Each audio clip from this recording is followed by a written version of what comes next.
Hello my friends, I hope you're having a wonderful day today, and welcome back to another episode of r/ProRevenge, where you guys get to hear stories of people getting what they deserve. Guys, today's episode has a theme. There's two stories in this episode that both deal with racist bosses who get absolutely ruined. All I can say is grab your insulin shots if you're diabetic, because these revenges are pretty sweet. Oh, that joke was so lame. I hope you guys enjoy the stories today, and please hit that subscribe button for future videos. This first story is from user FalseRip9. I worked at a fairly well-known restaurant in a small northern New England city as an assistant manager. The owners were very successful restaurateurs with several successful non-chain establishments and spent maybe a day or two a month in our location. The rest of the time, there was a general manager in charge, and we'll call her Jan. Jan was about as type A as they come. She was a middle-aged woman, but beautiful and petite, and she always looked well put together. Jan had worked with the owners a decade earlier in their first restaurant as a server, and had worked her way up to general manager over the years. At first, I thought she had extremely high standards, which I respected. I have high standards as well, and take pride in my work. I had been impressed by how the kitchens were spotless, the staff was immaculate, and the food was always top quality. I had frequently been a customer, and was thrilled that I got a job there. I had been in the business for a decade, and the restaurant was the place in our area. I was so excited. Unfortunately, I quickly learned why everything is so shining and perfect. Jan was a tyrant. She was the kind of boss who soured the mood of the entire staff, like a storm cloud hovering over us that never went away. Nothing was ever good enough, and the standards changed from day to day. On a good day, she would shut herself up in the office and then leave early. Good days were very rare, and could turn into bad days at the drop of a dime. On bad days, you couldn't be perfect enough, and she would come up with new rules and regulations just to punish people. If a host or hostess called out sick, she would berate them on the phone and make them cry. If a cook made a mistake on a plate, she would humiliate them in front of the staff, accuse them of doing it on purpose, and then giving us all the silent treatment for hours after. If someone's cash was off, even by a few cents, she would accuse them of theft and force me to cut down their hours. As a fellow manager, I was mostly spared from her awful behavior, though I had to hear about her treatment from my staff almost every day. All of this was just run-of-the-mill bad boss stuff until it came time for our yearly evaluation meetings.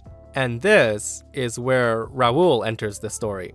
Raul was a hard-working dishwasher who had moved to our state from Puerto Rico a few years earlier and spoke English with some difficulty.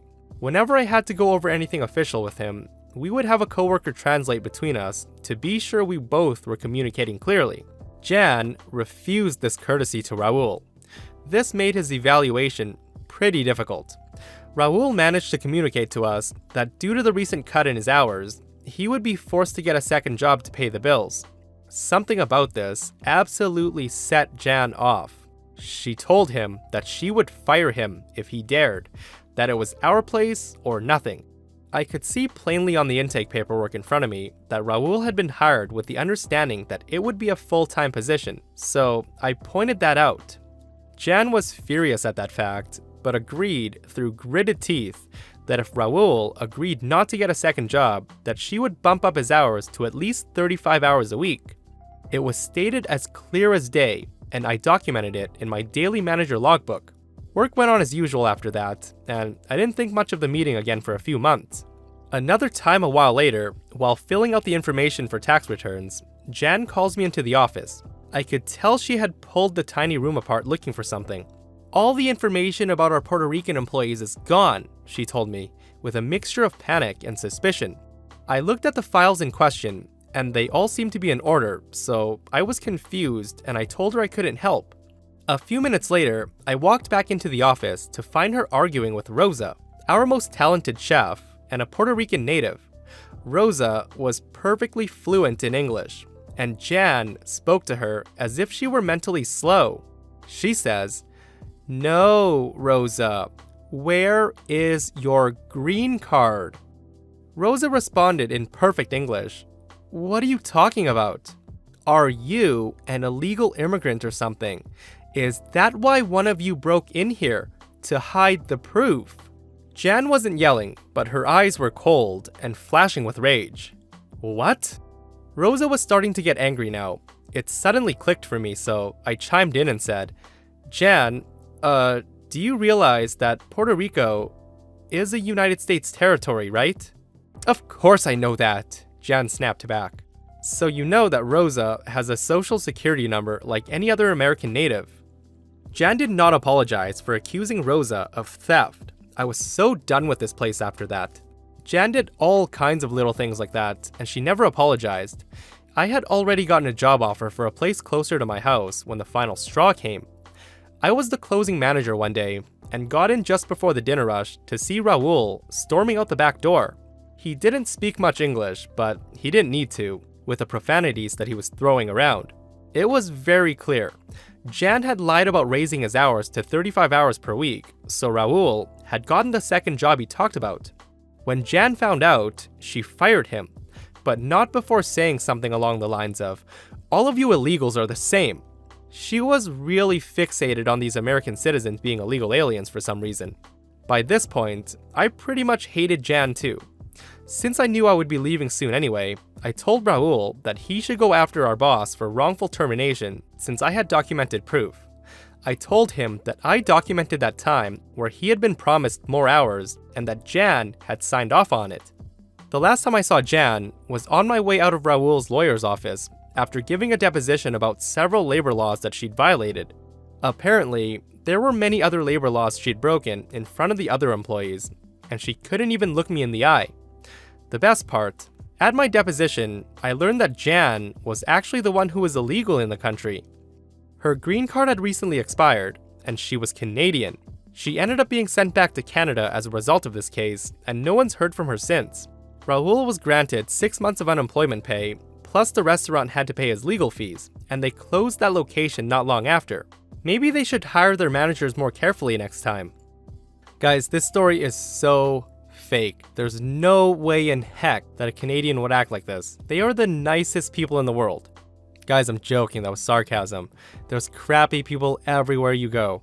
I'm just glad Raul got some justice. I hope his new workplace treats him a lot better. This story is by user personaldistance. I used to work in hospitality, in a metro known for its obscenely huge tourist population. You know, the city built around the mouse. I was a manager for the recreational division of the hotel. So one day, my boss, who we'll call Mary for the purpose of this story, comes into the shared manager's office and starts rummaging around for something, and strikes up a small conversation about work with me. It's important to note that she is actually 2 tiers above me, but was acting as a head of the department while searching to replace my previous boss, who recently quit. As we're talking, she abruptly stops and says, "By the way, you need to shave your beard. You look like a terrorist, and I simply don't employ terrorists." Ha ha. Funny joke between colleagues, right? Nope.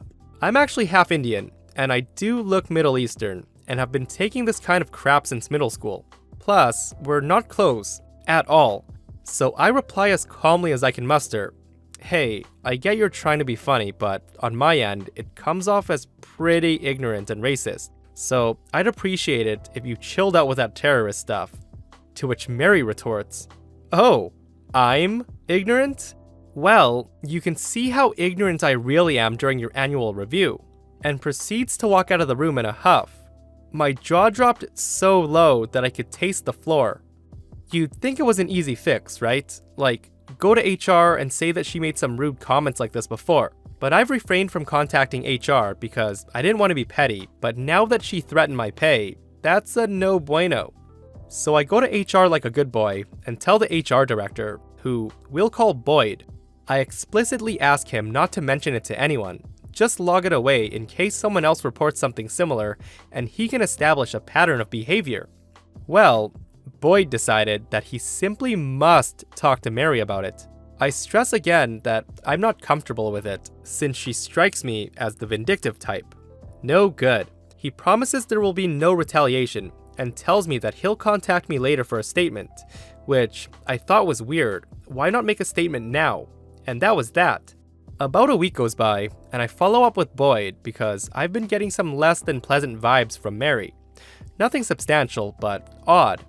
When I ask what happened, he tells me, well, it appears that Mary was just joking, but she's agreed never ever to say anything like that again. Your annual review is not in jeopardy. Okay, good. At that point, I decide to just let it go. I assume it was resolved. Fast forward a month, a new director for our department is hired, and surprise, surprise, it's her roommate and former front desk supervisor, Joe. Okay, cool. I'm used to the nepotism because the entire hotel basically operates that way. Whatever. I've never had an issue with him. I didn't know him too well, but I'm happy our little hive has a leader again. And man, how naive I was. From the get-go, he's unpleasant. Snide comments left and right, and he did a ton of things that ticked me off. He would change my schedule at the last minute every week, after I already made plans. He would also schedule me on my established days off, and he would also give away opportunities to my peers that I'm never considered for. And he also made me take improvement classes, which none of my peers have to take. All strange, but up to that point, nothing earth-shattering. Until one day, I get written up out of the blue, my first ever write-up by the way, for refusing to inform a superior of leaving the premises. It referred to me leaving the day prior without literally saying the words, "Hey Joe, I'm leaving for the day." 1. This is not an established policy written or otherwise. When I say I'm leaving, it's a courtesy. 2. I know for a fact that my peers don't always say when they leave, which is a personal observation I made and was corroborated by them after asking around. 3. Knowing that my peers aren't held to the same bogus standard, and having never been written up for it, I know this is a direct shot at me. My review is pretty much in the gutter. The best part is Joe let it slip that Mary asked for me after I left, and when it was found that I was indeed gone, she requested the write-up. That was your big mistake number 2, lady. Number 3 came when Boyd decided to cover his own ass when I approached him with all the evidence pointing to retaliation and discrimination in the workplace. I learned that he never properly documented his discussion with me or Mary, and that he's been basically playing around with the whole situation since they were buddy-buddy. I decided to write my long-past review statement then and there, turn it in, and email a picture copy to the corporate office. I tell Boyd that I'm sorely disappointed about how he handled the issue, and he responds by accusing me of dramatizing the whole ordeal. He was very flippant about the whole thing, rolling his eyes and everything. So the revenge. After some time, I scrounge up all the evidence that I can. My write-up, my coworkers' write-up records with their permission, company policy manuals, my schedules for the past month, including the bogus classes that I was made to attend, my coworker schedules, witness statements, and a few other items.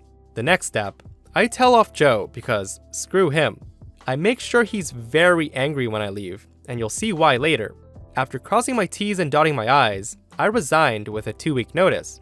That night, I type up a letter to the EEOC and attach all of my evidence. I mention Mary, Boyd, and Joe by first and last name. I hint that I'm pondering a lawsuit. A few weeks later, I have my girlfriend call my old job pretending to be a potential employer asking for a reference. I give her the extension to Joe's desk. As I predicted, he slanders the ever-loving crap out of me, telling straight-up lies, which helped my case. I tried the same trick with Boyd, but he was smart enough to point my girlfriend in the direction of a third-party reference dialer that the company is supposed to use for these kind of calls. I proceed to send my old employer, corporate included, a cease and desist letter with a transcript of the call, hinting that I may sue for slander.